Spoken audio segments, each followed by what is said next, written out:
Woke up this morning and I went outside the door to my car in the driveway, and about a dozen squirrels scampered out from the wheel wells in my car. So that's the sure sign that Animal Insurrection Week is happening this week.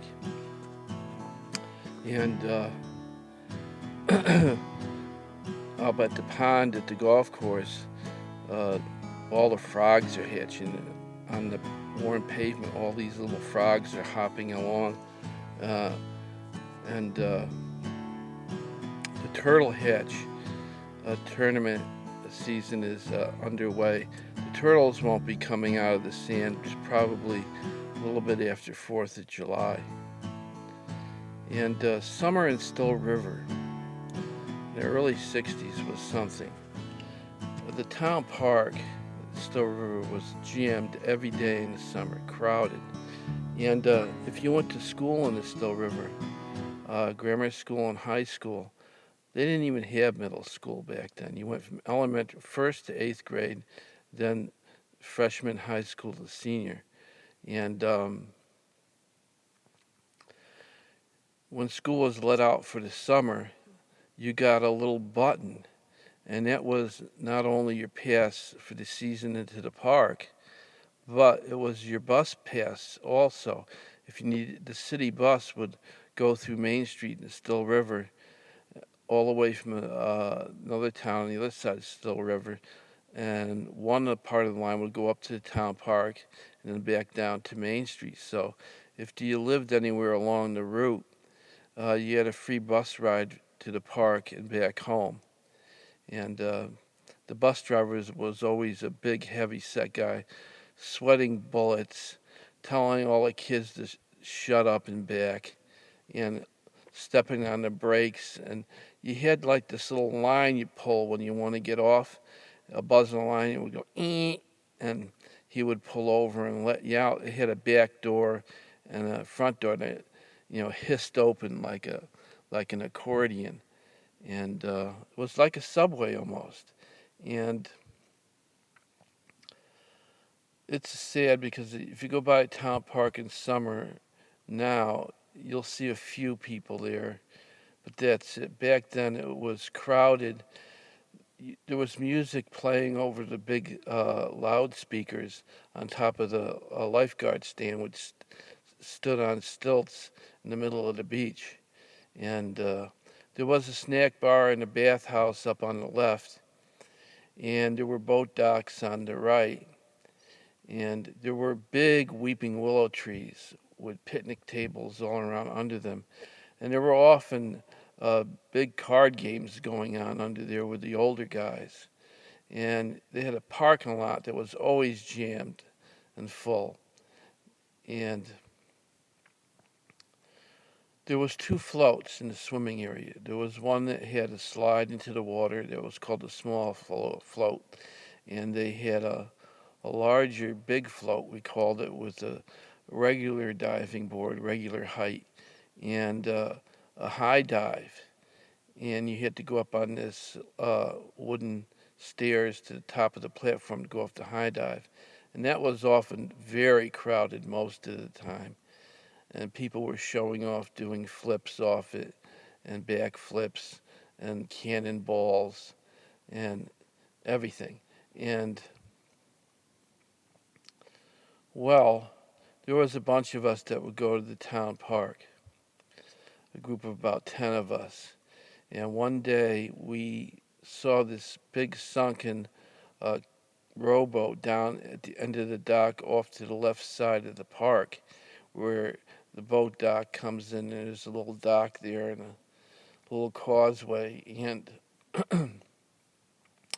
we decided that we were going to use our marine salvage rights, which we determined were if a vessel was sunk more than 30 days without a notice being posted or the owner coming to take it out, you could salvage it and it would be yours.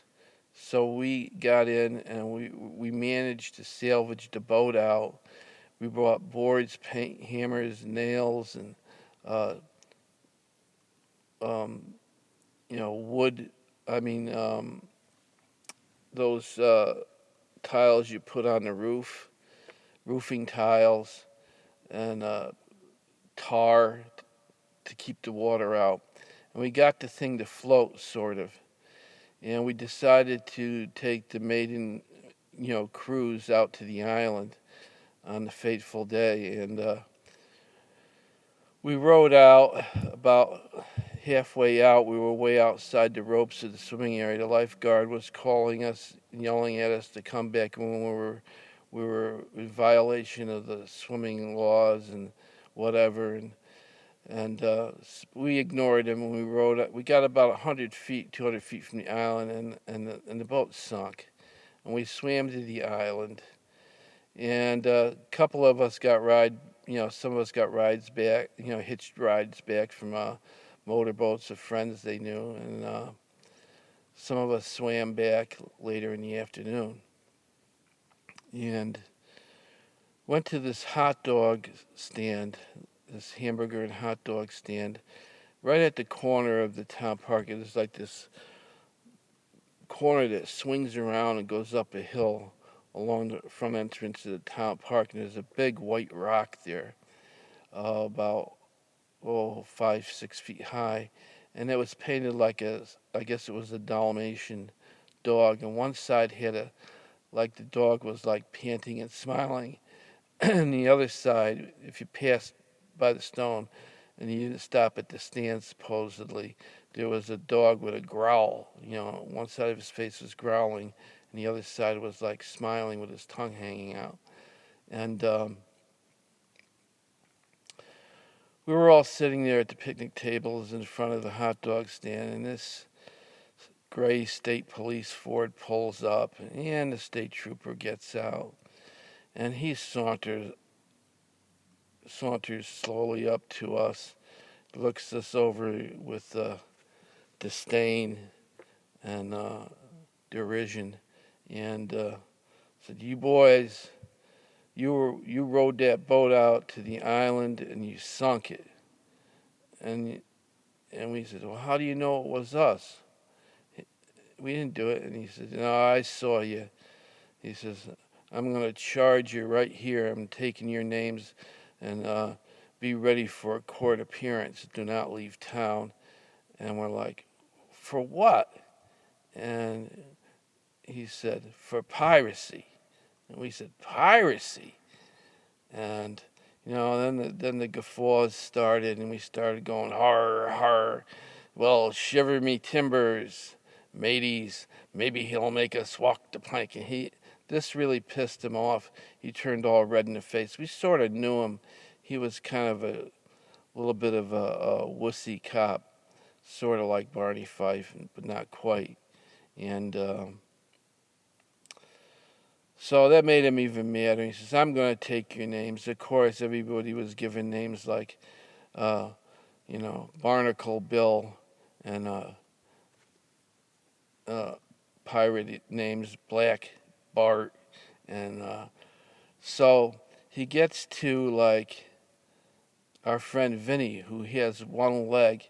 One of his legs is missing just below the knee, and he has a prosthetic leg. And he says, "I'm Vinny John Silver." And he looks at him, and we go, That's right. He's related to Lon John. He's even got one leg." And Vinny takes his leg off and puts it on the table.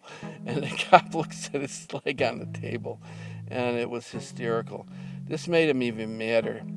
And he said, "Wait for a notice in the mail for your court appearance." And he gets in his car and spins the wheels out in the dust and gravel in the driveway of the hot dog stand and takes off. We're sitting there like looking at each other going, "Har, har." Well, what do you know? We're pirates. And so that's the old story from old Still River. It was another day in Still River.